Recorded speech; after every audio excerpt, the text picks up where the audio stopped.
Hi everybody, I'm Jess Myers and I am the director of the Women's Center at University of Maryland, Baltimore County.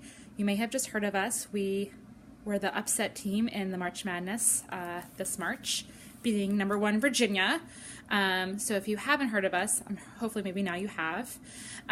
So I know Vicki, or Miss Klein, I'm not sure what you call her, but Vicki and I have been friends for many years. We first met in high school doing a social justice retreat in Baltimore. And that's really where I got my social work, maybe foundations is what you might say. I was very involved and interested in service growing up and being in high school. I was raised as a Catholic, and service was really something that was valuable to me. And so when I did the social justice trip called Justice Action Week, to me it became, it opened my doors realizing that that's something I could do for a career. And not long after I went to college, I went to Catholic University of America in Washington, D.C., and was a social work major. And so I was trained 4 years as a social work major doing case-based management in my field placement at an organization called Bread for the City in Washington, D.C., where I did a lot of work, particularly working with low-income clients, helping them with their day-to-day needs, but particularly helping them access government resources such as Social Security, disability, working with gas companies and whatnot, and really helping them access resources and services. After I graduated from college, I did a year of service in Jamaica, West Indies, where I called myself as a social worker, but really I just kind of went along with whatever the needs the community were presenting to me at the time. The organization I went with was very based in helping us follow our strengths and being able to do that. So as a social worker, I really took to that. And so when I lived in Jamaica, the government at the time basically said that kids couldn't go to school without birth certificates. And the community that I was working in, a lot of the kids were born at home, and so they didn't have birth certificates on hand. So I used a lot of my skills from working at Bread for the City to help 50 children and adults access their birth certificates during my time in Jamaica. Additionally, I worked with a lot of older Jamaicans in doing a lot of hospice and homebound work and helping them get to doctors or getting them services and needs that they needed as older people living by themselves. So that's really, I would say, the grounding of my social work and really everything that I do.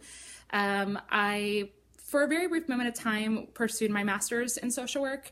But I think because of the experiences I had in Jamaica with very little supervision and very little guidance on how to set boundaries, and I didn't have a good way of processing that experience. And so very quickly into my master's in social work, decided that it was not a good fit for me and that I wasn't cut out to do the high intense work without really sacrificing a lot of self-care for myself. And then at the time, conveniently, it worked out that I was working in higher education as a hall director and really fell in love with that. So I went to school for my master's in student affairs and higher education. And that's really, I'm just going to skip forward 7 years. I've been working in the Women's Center for 7 years, really as a student affairs professional who also identifies as a social worker. So what I do on a daily basis is that I'm serving students, particularly women, who are experiencing challenges and also opportunities that impact their experiences in higher education. So the challenges can be sexual violence, relationship violence, unplanned pregnancies, where I'm really being that resource person and connecting students with additional resources to help them succeed academically at UMBC. Additionally, I do a lot of work with older students who are coming back to school for the first time. So I'm helping them navigate things like family and coming back to school, and a lot of them are maybe on government assistance like WIC or other government programs that can help them in the temporary while they're not working and going to school. So I do a lot of that social worky case management that you might call it, working with students who are pursuing their education at the same time experiencing symptoms of poverty and being low income. So that's what I do kind of case management wise. And then what I also really like, and why I'm really glad that I switched my social work hat into higher education, is that I do a lot of big picture planning and more of that macro. So when I'm thinking about working with survivors of sexual violence, I do that one-on-one. How can we help you right now in this moment of trauma? But additionally, I get to I help to create policy on our campus that better supports survivors of sexual violence. So I can work with our Title IX office to say this policy might look like this, but this is how it's showing up in supporting students or not supporting students. I also run large-scale programming such as Take Back the Night or the Clothesline Project, or trainings about how our faculty and staff can better support survivors. So to me, it's really about serving the student in the need, but also making sure that as other survivors come through our pipeline, that they're being met in different ways by faculty and staff and other students who are more sympathetic and supportive of their needs, but also figuring out what policies and infrastructure we have in place to really support survivors. So I like that both end of not just the constant fixing things in the moment for someone who's going through trauma, or half the time really not fixing something, and being able to say, what can we do to make sure that this doesn't happen to another person? So really that micro and that macro. And I think that that's part of why, for the next question that Vicki wanted me to address is the strength of being a social worker, and how does it strengthen my advocacy, is that social work is very much about the person as political. I really identify with a strength-based perspective, and really thinking about the person as a whole, and not just seeing a person as a statistic or a problem to fix, but really looking at the person in their environment.